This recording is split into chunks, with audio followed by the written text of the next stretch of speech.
Welcome to Life Stories, where we bring you inspiring tales of courage, resilience, and the power of standing up for what's right.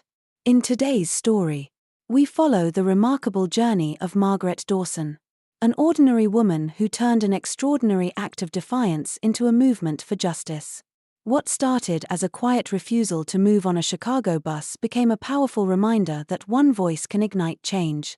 Stay with us as we uncover the emotions, struggles, and lessons behind Margaret's stand. Don't forget to subscribe to our channel to begin today's incredible story. Let's dive in. It was an ordinary Monday morning in downtown Chicago. The air was brisk, carrying the faint hum of the city awakening. Commuters shuffled along the crowded sidewalks, clutching steaming cups of coffee and bracing against the chill. Among them was Margaret Dawson, a 72-year-old retired teacher, dressed neatly in a maroon coat and matching scarf. Her silver hair, pinned back, framed a face lined with years of wisdom and quiet determination. She moved with a deliberate grace, the kind that made people step aside without realizing why. Margaret wasn't loud or imposing, she didn't need to be. She boarded the bus on State Street, dropping her coins into the fare box with the same precise care she had used to correct countless essays during her teaching years. The driver, John Miller, barely glanced at her as he muttered something under his breath, his scowl deepening as Margaret adjusted her balance. His impatience was palpable. "Hurry it up," he barked, his voice cutting through the morning quiet. Margaret didn't flinch. She met his gaze briefly, then turned to find a seat. There was one near the front, a window seat. It wasn't labeled as reserved, and she thought it would be nice to watch the city go by. She moved toward it, her gloved hand steadying herself on the pole as the bus jolted forward. "Not there," Miller called out, his voice sharp and loud enough for everyone to hear. "Seats up front aren't for you. Back of the bus." The words landed with a weight that made the bus go silent. For a moment, the only sound was the low rumble of the engine. A young woman near the window pulled her toddler closer, avoiding eye contact. An older man shifted uncomfortably, pretending to read his newspaper. Margaret stopped mid-step and turned to face him. Her expression didn't show anger, just calm defiance. "Excuse me," she asked, her voice steady. "You heard me," Miller replied, his face flushed with irritation. Back of the bus, Margaret stood tall, her posture a silent challenge. "I paid my fare," she said evenly. "I'll sit where I please." The tension was tangible, thickening with every passing second. Miller slammed on the brakes, sending passengers lurching forward. He stood abruptly, towering over her as he pointed to the back of the bus. "You don't make the rules here, lady. Either you move, or you're off this bus. Your choice." Margaret didn't back down. "I've done nothing wrong," she said, her voice unwavering. "I'll sit where I'm entitled to sit." Around her, the passengers began to murmur, their unease growing. A young man in the middle of the bus pulled out his phone, the faint glow of its camera light casting an eerie reflection on the window.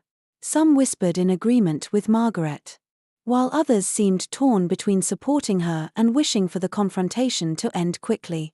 Miller's face turned crimson with rage.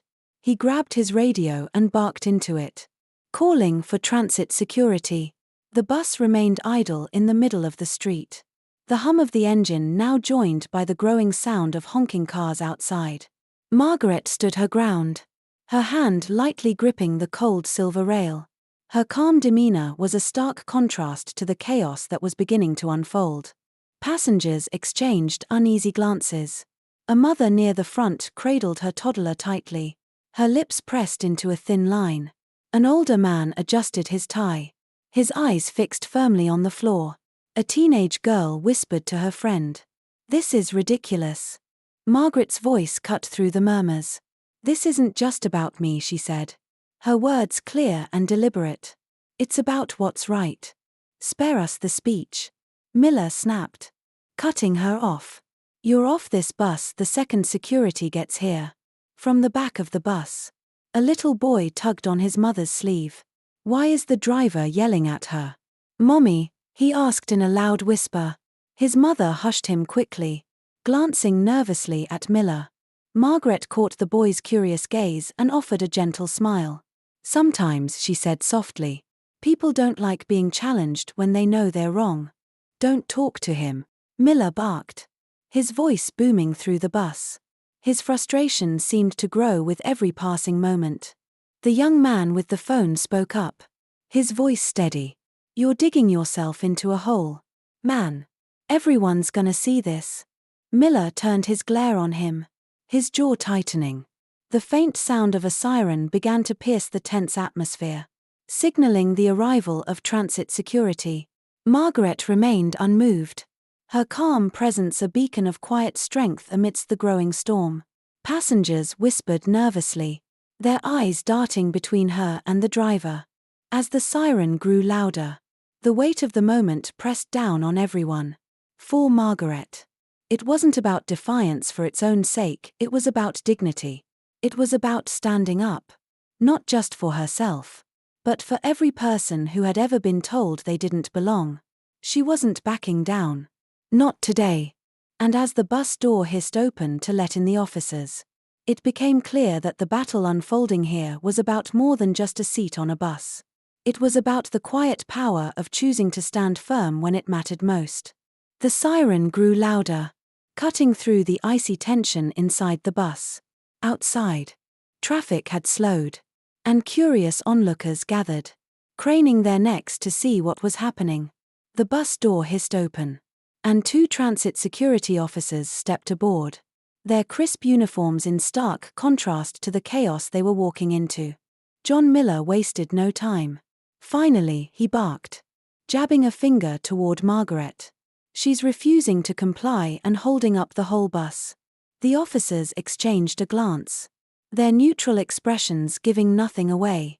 One of them turned to Margaret, his tone measured. We've been called because you're refusing to follow the driver's instructions. Can you tell us what's going on? Margaret's calm gaze met his.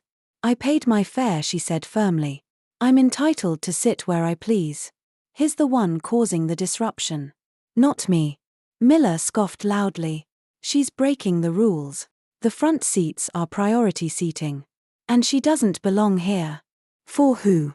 Margaret countered, her voice steady but sharp. For the elderly? I certainly qualify. Or are there other criteria I don't meet? The officer hesitated, clearly uncomfortable. Behind Margaret, the passengers began to murmur louder. A young man near the middle spoke up, his phone still recording. She's not doing anything wrong. He's just mad she's not listening to him. Stay out of it. Miller snapped, his tone harsher than ever. But the words only seemed to embolden the passengers. A woman near the back muttered under her breath. Why is he making such a big deal about this? Her voice wasn't loud, but the sentiment was echoed by others. Margaret turned to the passengers, her voice carrying a weight that silenced the murmurs. This isn't just about me, she said. It's about standing up for what's right. If we let this kind of behavior go unchallenged, it'll only keep happening. Enough with the speeches, Miller shouted, his voice cracking with frustration.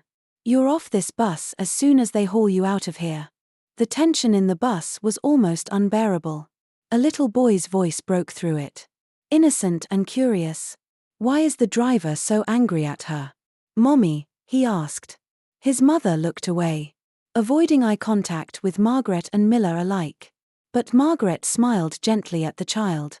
Sometimes, people get angry when they know they're wrong, she said softly. Miller's face turned crimson. Don't talk to him, he bellowed. His outburst made several passengers flinch. But Margaret didn't move. She was a pillar of calm amidst the storm. The young man with the phone leaned forward in his seat. You're only making this worse for yourself, he said to Miller. You think this isn't going online? It already is. Miller glared at him, his knuckles white as he gripped the back of his seat. This isn't your business. It's everyone's business, the man shot back. You're making it that way. Outside, The crowd around the bus began to grow. Pedestrians, drivers, and shopkeepers gathered, their faces pressed against the windows or illuminated by their phone screens as they recorded the scene. The muffled sound of honking horns and rising voices added to the growing sense of urgency. Someone outside shouted, "What's going on in there?" Another voice responded, "Driver's being a jerk to that old lady." Inside, Margaret remained poised, her hand lightly gripping the rail. She turned to the officers, her voice calm but resolute. "I've done nothing wrong. And I won't be bullied into moving. If I give in, he'll think he can treat anyone this way." The officers exchanged uneasy glances. They were caught between an increasingly agitated driver, a calm but unyielding passenger, and a bus full of people whose patience was wearing thin. One of them stepped forward. The easiest thing to do would be to move to another seat." Margaret shook her head. "The easiest thing," she said, "is rarely the right thing." A teenage girl, who had been whispering nervously to her friend, suddenly stood. Her voice trembled, but her words were clear. "She's right. Why should she have to move? He's the one being unfair." "Sit down," Miller barked at her. "You want to get thrown off too?" "That's enough," one of the officers interjected sharply, holding up a hand to calm him. "Sir, let us handle this." But Miller's frustration boiled over. "You people don't get it. Rules are rules. And I'm the one in charge here." "Rules for who?" Margaret asked, her voice cutting through the tension like a blade. "Or do you mean rules for people like me?" The bus fell silent again, her words hanging heavily in the air. The officers seemed at a loss, their authority caught between Margaret's quiet defiance and Miller's escalating rage.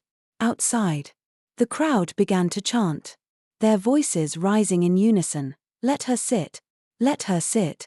For the first time, Miller seemed to falter, his bluster shrinking under the weight of the passengers' growing solidarity and the crowd's vocal support. Margaret didn't move. Her chin was high, her posture unwavering. The message was clear, she wasn't going anywhere.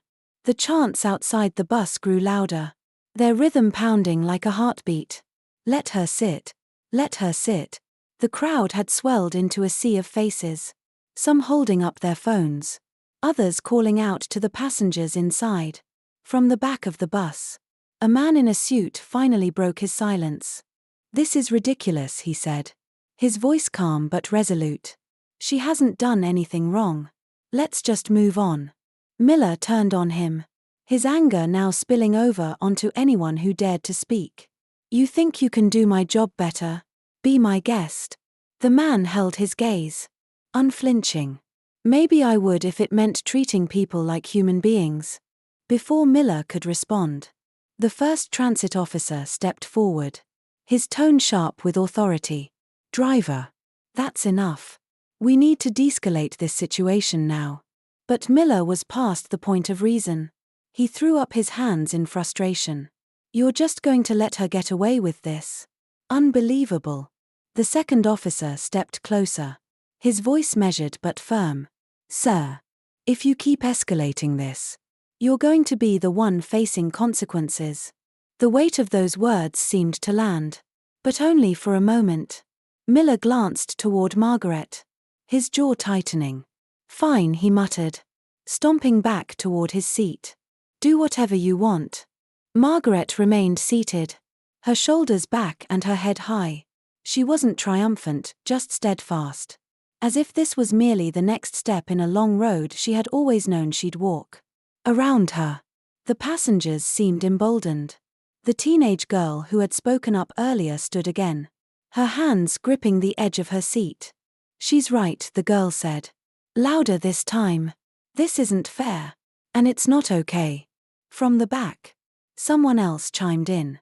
"It's about time someone stood up to guys like him." Miller spun around, his face red with fury. "You all want to play heroes now? Fine. But this bus isn't moving until she's off it." The officers exchanged another glance, their patience clearly wearing thin. "Driver," one of them said, his tone sharp. Step outside with us. Now. Miller's face twisted in disbelief. Step outside. What for? She's the problem. Not me. But the officers weren't asking. One of them gestured toward the door. Now. Mr. Miller. As the driver reluctantly followed them out, the tension in the bus began to shift. The murmurs among the passengers grew louder, this time filled with a sense of relief and solidarity. The young man who had been filming leaned closer to Margaret. His voice low but admiring. He said, "You're incredible. People need to see this." Margaret gave him a faint smile, her composure softening for the first time. "It's not about being seen," she said quietly. "It's about doing what's right." Outside. The scene was reaching a fever pitch. The chants of "Let her sit" had grown louder, joined by car horns and the flashing lights of news cameras. Reporters were pushing their way to the front of the crowd, their microphones and cameras trained on the bus doors. The officers spoke to Miller in low voices, but their words carried enough weight to be heard through the windows. "Driver. We've got a crowd growing out here. And the media's involved now. This is out of your hands." Miller's frustration boiled over. "She's the one causing the scene. I was just doing my job." No one of the officers shot back, his tone firm. "Your job is to transport passengers safely, not to harass them. Right now. You're the one disrupting the route." Miller's protests continued, but they were drowned out by the growing energy of the crowd. Finally, one of the officers raised his hand, signaling for Miller to stop. "That's it," he said. "Turn around." "What?" Miller's voice cracked. Disbelief etched on his face. "You're under arrest," the officer said firmly. "For assault and misconduct. Hands behind your back." The crowd erupted into cheers as Miller was cuffed and led toward a waiting police car. Inside the bus, the passengers clapped and cheered, their applause ringing out like a victory bell. The teenage girl grinned widely, turning to Margaret. "You did it," she exclaimed, her voice filled with awe. But Margaret shook her head slightly. "It's not just about me," she said softly. "It's about all of us." The young man with the phone nodded, lowering his camera briefly. "Well, you just made history." As Miller was driven away, his face a mix of rage and disbelief, the officers returned to the bus. One of them approached Margaret, his voice softening. Are you all right?" Margaret looked at him, her gaze steady. "I'm fine," she said. "But this isn't over." The officer nodded, understanding the deeper meaning behind her words. Outside, the crowd's chants shifted, this time calling Margaret's name. She glanced out the window, her expression unreadable but her presence radiating quiet strength. The bus finally began to move again, a replacement driver taking the wheel. But for Margaret, the journey was far from over. This moment had become something bigger than a single confrontation. It was a spark, one she knew would light a fire that couldn't be ignored. The days following the incident on the bus were a whirlwind for Margaret Dawson. What had begun as a morning commute had turned into a national headline. The video recorded by the young man, now identified as Thomas Reed, had gone viral within hours, amassing millions of views. News stations aired the footage repeatedly, and hashtags like #JusticeForMargaret and #EndTransitRacism trended across social media. Margaret, however, remained focused. She wasn't looking for fame, she was looking for justice. Margaret's modest home became a hub of activity. Calls poured in from reporters, community leaders, and concerned citizens. Despite the chaos, Margaret maintained her calm demeanor, answering only the questions she felt were necessary and ignoring the rest. Her focus was on building her case, and she knew she couldn't do it alone. Enter Rachel Taylor, a civil rights attorney who had seen the video and immediately reached out to offer her support. Rachel was sharp, passionate, and tireless, a perfect match for Margaret's quiet determination. When she arrived at Margaret's home for their first meeting, she came prepared, her briefcase brimming with files and notes. "Mrs. Dawson." Rachel began, extending a firm handshake. "I want to help you hold both John Miller and the Chicago Transit Authority accountable. This isn't just about one man's behavior, it's about a system that allowed it to go unchecked." Margaret nodded. "That's exactly what needs to change." Rachel spread out her materials on Margaret's dining table. "I've done some digging," she said, tapping a thick stack of papers. "Miller has a documented history of complaints, racial profiling, verbal abuse, and even an instance of unnecessary force. The Transit Authority investigated, but nothing ever came of it. He's been protected by a broken system." Margaret's lips tightened. "And how many others have been treated the way I was?" "Too many," Rachel replied, her tone somber. "That's why we're going after not just Miller, but the Transit Authority as well. We're building a case to show their negligence and complicity." Margaret leaned forward, her eyes blazing with resolve. "What do we need to do?" Rachel outlined their plan, gathering witness statements, compiling evidence, and preparing Margaret to testify. Over the next few days, the two women worked tirelessly. Witnesses from the bus began to come forward, emboldened by Margaret's courage. The teenage girl who had stood up for Margaret during the confrontation was one of the first to offer her account. "He was yelling at her for no reason," the girl said during an interview. "She just wanted to sit. And he acted like she didn't belong. It wasn't right." Thomas Reed, the young man who had recorded the video, also came forward. His testimony was clear and detailed. "I saw the whole thing," he said. "Margaret wasn't doing anything wrong. Miller escalated the situation all on his own." Even passengers who had initially remained silent on the bus began to speak up. One woman admitted, "I've seen him treat other people the same way before. I didn't say anything then. And I regret it now." Rachel also uncovered internal Transit Authority documents that painted a damning picture. "This," she said, pointing to a file labeled Miller Complaints Internal Review, "is proof that they knew what he was doing. And they did nothing." Margaret stared at the file, her expression unreadable. "Then it's not just him we're holding accountable," she said firmly. "It's everyone who let this happen." As the trial date approached, the pressure on the Transit Authority mounted. Protests formed outside their headquarters, demanding transparency and reform. Community leaders called for better oversight and stricter policies to address discrimination. Meanwhile, the Transit Authority released a carefully worded statement expressing regret over the incident and promising to review policies. But to Margaret and Rachel, it was nothing more than empty words. "They're scrambling," Rachel said, watching a news report about the statement. "They know this case could set a precedent." Margaret was unfazed. "Good," she said simply. "It's time they faced the truth." On the eve of the trial, Margaret sat in her living room, looking over the files Rachel had prepared. She felt a deep sense of responsibility not just for herself, but for everyone who had ever been made to feel small or unwelcome. "Do you think we'll win?" she asked Rachel, who sat across from her. Rachel's eyes softened. "With the truth on our side, yes. But it won't be easy." Margaret nodded, her resolve unwavering. "Nothing worth fighting for ever is." The stage was set. Margaret wasn't just fighting for her own dignity, she was fighting for change. And she wasn't going to back down.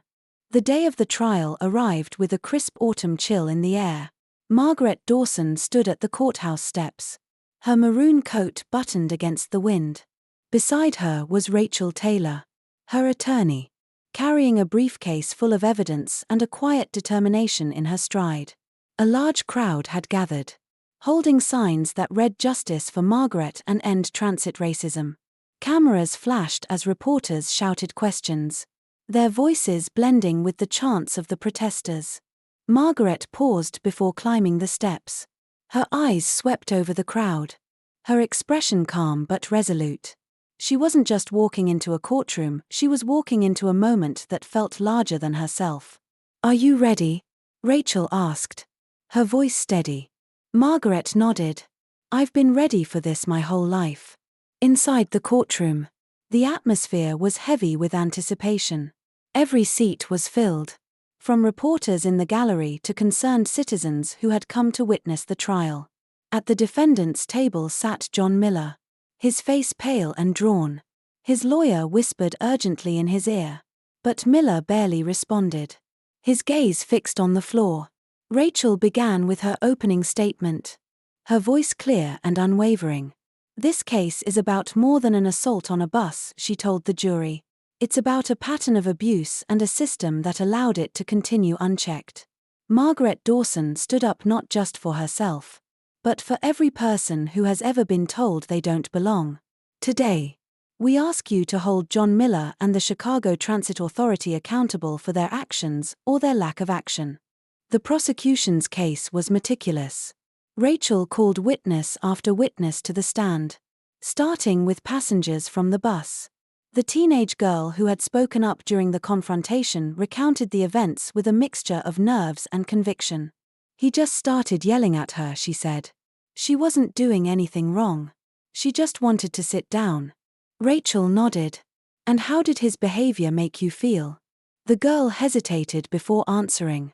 "It made me feel scared, but also angry. Like, why did he think he could treat her like that?" Thomas Reed, the young man who had recorded the video, presented both his footage and his testimony. "I recorded it because I've seen stuff like this happen before," he explained. "People don't do anything because they think no one will believe them. But this time, there was proof." Rachel played the video for the courtroom. The footage captured every moment of the altercation, the sharpness of Miller's voice, the calm defiance in Margaret's, and the murmurs of support from the passengers. As the video ended, the room fell silent, the weight of what they had seen hanging heavily in the air. When Margaret took the stand, the courtroom seemed to hold its breath. She sat tall and composed, her voice steady as she recounted her experience. "I paid my fare. Like everyone else," she began. "I wasn't asking for anything special. I just wanted to sit down. But the moment I did, he decided I didn't belong there." Rachel's tone softened as she asked, "Why didn't you move when he told you to?" Margaret's gaze swept across the jury. "Because it wasn't just about a seat. If I had moved, I would have been saying his behavior was acceptable. And it wasn't." Her words resonated, drawing nods from some of the jurors. Even Miller, who had avoided looking at her throughout the trial, seemed unable to turn away. The defense tried to paint Miller as a man overwhelmed by a high-pressure situation. He was enforcing policies meant to maintain order, his lawyer argued. But Rachel dismantled their claims, highlighting the pattern of complaints against Miller and the transit authority's failure to act. "Mr. Miller's behavior wasn't about policy," she said in her closing argument. "It was about prejudice. And it's time for accountability." The jury deliberated for hours, the tension in the courtroom palpable. Margaret sat quietly, her hands folded in her lap, while Rachel occasionally glanced at her, offering silent reassurance. Finally, the jury returned, their foreperson holding a slip of paper. In the matter of Dawson versus Miller and the Chicago Transit Authority, the foreperson began. "We find the defendant, John Miller, guilty of assault and misconduct.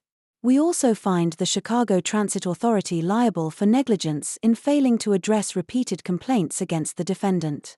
A collective sigh of relief swept through the room, followed by scattered applause. Margaret closed her eyes briefly, her composure breaking just enough to reveal a flicker of emotion. Rachel placed a hand on her shoulder, smiling. Justice had been served. But Margaret knew the fight wasn't over. As reporters swarmed outside, she prepared to face the cameras, not as a victim but as a symbol of resilience. Her voice, quiet yet powerful, was now part of a much larger movement for change. The courthouse steps were alive with energy as Margaret Dawson exited into the autumn sunlight, flanked by Rachel Taylor and a small group of supporters. Reporters surged forward, microphones and cameras capturing every moment. Protesters cheered and waved signs. their chants of justice for Margaret, echoing through the streets. For a moment, Margaret paused at the top of the steps, her gaze sweeping over the crowd. The cheers swelled, their volume a testament to how far her fight had reached. A reporter pushed forward, her microphone outstretched. "Mrs. Dawson, how do you feel about the verdict?" Margaret met the reporter's gaze, her voice calm but firm. "I feel grateful not just for myself, but for everyone who stood up with me. This isn't just my victory, it's ours. It's proof that standing up for what's right can make a difference." Beside her, Rachel added, "Today's decision sends a clear message: no one is above accountability, and no one deserves to face discrimination. But this is just the beginning. We still have work to do." As they descended the steps, the crowd erupted into applause. People shouted words of encouragement, and some even held up hand-drawn signs that read "Thank you, Margaret, and End Racism Now." Margaret offered a small wave of acknowledgement before stepping into the waiting car that would take her home. The weeks that followed were a whirlwind of activity. The video of the courtroom verdict went viral, amplifying the momentum behind Margaret's case. Across Chicago and beyond, community leaders and activists called for systemic reforms within public transit systems. Under mounting public pressure, the Chicago Transit Authority released a second statement, this time pledging tangible changes: mandatory anti-bias training for all employees, the establishment of an independent oversight committee to review misconduct complaints, and the implementation of a zero-tolerance policy for discriminatory behavior. Margaret watched the announcements from the quiet comfort of her living room. Her small home, once a place of solitude, had become a hub for community leaders and well-wishers. Flowers and letters of support filled every available surface, a constant reminder of the impact she had made. Rachel visited often, updating Margaret on the progress of the reforms and the ripple effect her case was having nationwide. Transit authorities in other cities are already reviewing their policies, Rachel said one afternoon, a hint of pride in her voice. "Your fight is inspiring change far beyond Chicago." Margaret smiled softly, her hands folded in her lap. "It's not my fight alone," she said. "It belongs to everyone who believes in fairness and dignity." Meanwhile, John Miller's life had taken a dramatic turn. Found guilty of assault and misconduct, he was sentenced to community service and mandatory anger management training. His career as a bus driver was over, and he remained a central figure in conversations about accountability and reform. Margaret's name became synonymous with quiet resilience and justice. Invitations poured in for her to speak at schools, community centers, and advocacy events. She approached each opportunity with the same grace she had shown on the bus that day, sharing her story not as a tale of personal triumph but as a call to action. At one event, a teenage girl approached her with tears in her eyes. "You've inspired me," the girl said. "I want to stand up for what's right, just like you did." Margaret placed a gentle hand on the girl's shoulder. "You already have," she said, "by believing in justice. You're part of the change." One evening, as the sun dipped below the Chicago skyline, Margaret sat on her porch, a cup of tea warming her hands. Her phone buzzed with a message from Rachel: "The reforms are officially in place. We did it." Margaret set the phone down, a smile spreading across her face. The fight had been long and exhausting, but it was worth every moment. She looked out at the quiet street, her heart full of gratitude and hope. The world wasn't perfect, far from it, but it was moving in the right direction. She thought back to that day on the bus, the moment she had decided to stand her ground. It had felt like such a small act, a simple refusal to move. But in that moment, she had learned something profound: the power of one person's courage to spark a wave of change. As the first stars appeared in the night sky, Margaret whispered softly to herself, "This is just the beginning." She took a sip of her tea, her resolve as strong as ever. In her heart, she knew the fight for justice was never truly over, but she also knew that, together, people could make a difference. One step, one voice, one act at a time. And so, Margaret Dawson's stand on that cold Chicago morning became a beacon of hope and change. Not just for her city, but for people everywhere who believe in fairness and dignity. Her quiet courage reminded the world that even the smallest act of defiance can create ripples of transformation. And that standing up for what's right is always worth it. Margaret's story is a testament to the strength of the human spirit and the power of community, proving that when voices unite, real change is possible. Thank you for watching and being a part of this journey. If Margaret's story inspired you, don't forget to like, share, and subscribe to Life Stories for more tales of resilience, compassion, and the incredible lessons life has to offer. Together, we can keep spreading hope, one story at a time. See you in the next video.